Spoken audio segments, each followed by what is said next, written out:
Hello everybody, Jose Rodriguez here.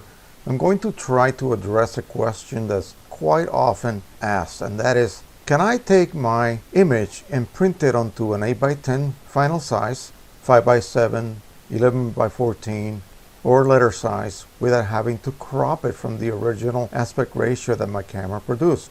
And of course the answer is no, you cannot do that unless you're going to distort the image. In other words, stretch it or contract it in order to make it fit onto an aspect ratio that is not your native aspect ratio. So here we have a 2x3 or 3:2 aspect ratio image, and let's just see what happens. Let's go ahead and send it over to print, turn off scale to fit, and it fits it as well as it can onto an 11 by 8.5 sheet of paper. And you can see that there are some wide borders on the top and bottom because, of course, this is a 3:2 or 2:3 ratio.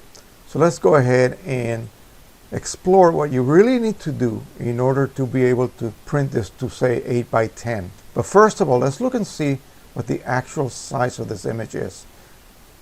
At 240 pixels per inch, it is a 10 by 6.186. Okay, and I already downsized this from the huge 24 megapixel file that I originally was using. Here it is set for 10 inches. Yes, we can reach that 10-inch part of the 8x10, but the narrow side is not going to be anything wider than 6.183, and that is set on stone. We cannot change that unless you're going to stretch it, like I said, or distort the image. So one way that we can crop this to be assured that we are actually cropping to an 8x10 proportion is to click on the crop tool, and I already have it set to 5:4, and as you can see, the crop tool is actually marking this image so that I can crop it to 4:5 ratio. And we can go ahead and shift it around. We do not need her elbow whatsoever, so we'll go ahead and crop it right here.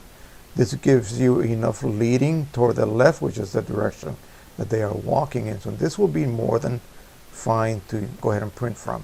We'll double click. And so now this has been cropped to the proper ratio to allow you to create that 8x10 you were looking for. So let's go ahead and print it. I'm going to click off scale to fit, and we're going to change this to 10 by 7.999. Wow, that's about as close as you can get to 8x10. If you ask me. So here we go. We have a perfectly centered 8x10 onto a letter size piece of photo paper. And this is exactly what the viewer wanted to know. Now, of course, what happened to the rest of the image? It had to be cropped. There's no way around that. There's no way you can avoid that. And you have to remember that. Keep that in mind. There is no way you can avoid that. So let's go back and we'll close this without saving it. And we will reopen it again. So now we're back to the original aspect ratio. So let's just say that you want to make an 11x14.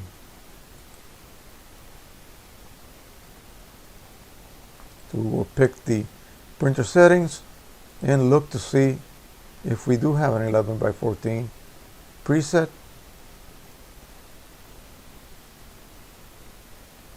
And down here in the photo series, it's 11x14. We click scale to fit, we click here, type in 14. That's the best we can do, okay?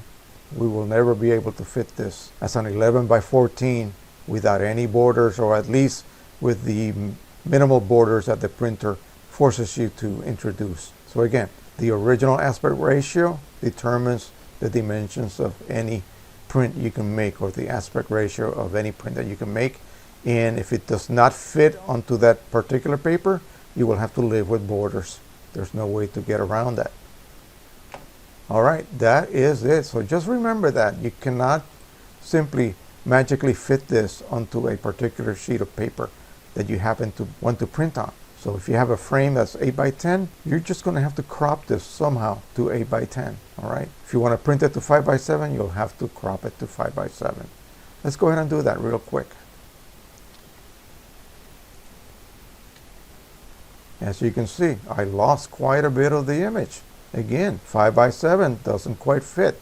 So again, we'll crop it as well as we can. We'll go to print. We will choose 5x7 paper. I believe that might be located here as well. Here we go. And once it switches over to 5x7, we will click off the scale to fit. We'll type in 7. So we have 4.999 to 7. And that is it. You have a nice little border. Okay. You have to live with that unless you print it borderless. If you decide to print it borderless, it's going to expand the image even more to be able to print beyond those borders. That's what happens when you print borderless. So again, be very careful and don't be surprised if what you get is not what you see when you print borderless. Now when we stick to an actual paper size, yeah, that will work just fine. Okay, so this became slightly cropped. I want to bring that up. You see here, there's a little bit more space in that elbow, because when you do not print borderless, the printer will impose a minimum border regardless. So even though we size this to 7 by almost 5, it's still going to impose that non-printable border, which will further crop your image. Okay, that is it for now. Thanks for watching. Please subscribe, share, and like. If you have any questions, please ask them below. And if you have any specific ideas for videos in this type of subject matter, just let me know and I'll put something together. All right, happy printing, everybody. Bye-bye.